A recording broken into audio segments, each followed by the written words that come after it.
Magandang araw po, welcome po sa aking channel of 9 TV. Patalasasan po, meron po ba kayong mga properties na napapabayaan or non-performing assets? Plan nyo ibenta, pero wala kayong oras sa pagbenta nito. Kung ito'y pagkakatiwala nyo po sa amin, tawag lang po kayo sa aking numero, usap po tayo, gawan ko po ng video for free. Yes, libre po, wala po kayong babayaran. Tutulungan pa namin kayong mabenta ang inyong property. Kami na po bala sa marketing, sa boosting or paid ads. Even sa tripping, hindi na po kayo mapapagod sa pag-entertain ng mga buyers. Kami na po bala sa lahat. Tawag lang po kayo. Nandito po tayo ngayon sa Alfonso, Cavite, kung saan meron po tayong bagong video presentation. Isang residential farm lot na along Barangay Road o two-way cemented Barangay Road. Ang lot area ay 700 square meters at may frontage na 13 meters. Dito po sa area ay may tubig, kuryente at internet provider. Magpapakunik na lang po kayo. Gawa ng may mga kabahayan na rin po dito. Isa po sa kagandahan dito sa property, sa dulo po nito ay may access sa ilog. Medyo malalim nga lang po. Hindi natin ma-access ngayon at medyo masukal. Upon tripping, pwede nyo naman pong i-check ito.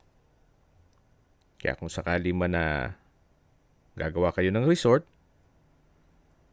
may access na po kayo sa mismong ilog. At ang kagandahan po sa ganitong sukat ng lupa na 700 square meters ay less maintenance. At dito po sa loob ng property ay meron pong mga fruit-bearing trees gaya ng saging, langka, lansones, at maraming pa pong iba. Meron din pong 4 na puno ng mahogany. Kung hanap nyo po isang maliit na property at hindi naman ganun kalakihan ng budget, well, you might consider this property. Tunghay nyo po itong napagandang lupain kung saan napakatahimik po ng lugar, sariwang hangin, at malamig po ang klima. Malayo na rin po ito sa 14 kilometers danger zone ng Taal Volcano. Ito po ay nasa mataas na lugar. Ang estimated elevation above sea level ay 1,347.4 feet.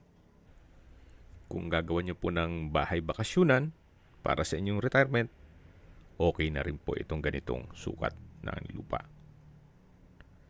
Then kung sakali man po na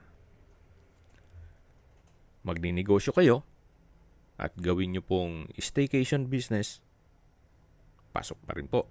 Gawa ng malaki na rin po itong 700 square meters at sa dulo, mayroon pang ilog. Okay, sa distance, location at travel time portion na po tayo. Mula po sa bayan ng Alfonso, ang distance is 2.7 kilometers at ang travel time is 8 minutes.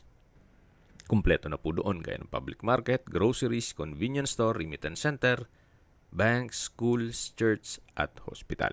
Yan po yung lagi kong binabanggit sa aking video na dapat nyo i-consider sa pagharap ng property, yung meron pong malapit na hospital. Hindi ko na po sinasabing sakitin kayo. Yan naman po for emergency purpose lang naman.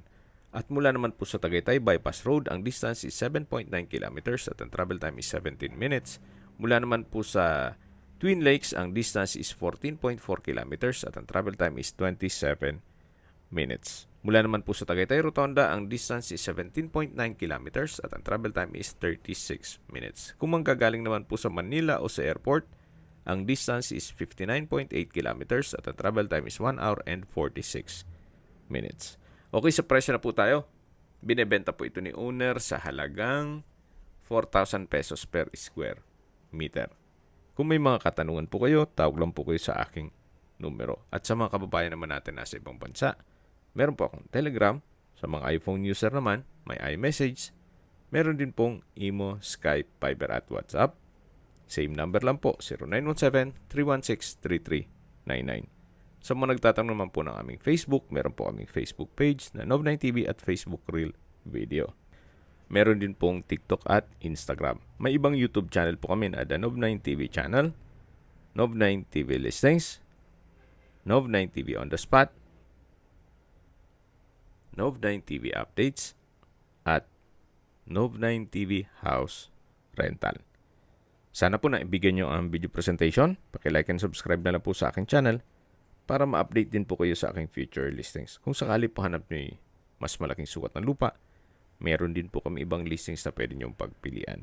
Huwag po kayong mag-atubiling tumawag sa amin, then let us know your budget para malaman namin kung anong property pwede namin alok sa inyo. Sa lahat pong viewer, subscriber at nagtiwala po sa amin, salamat po sa suporta. Ingat po kayo lagi at yung pamilya.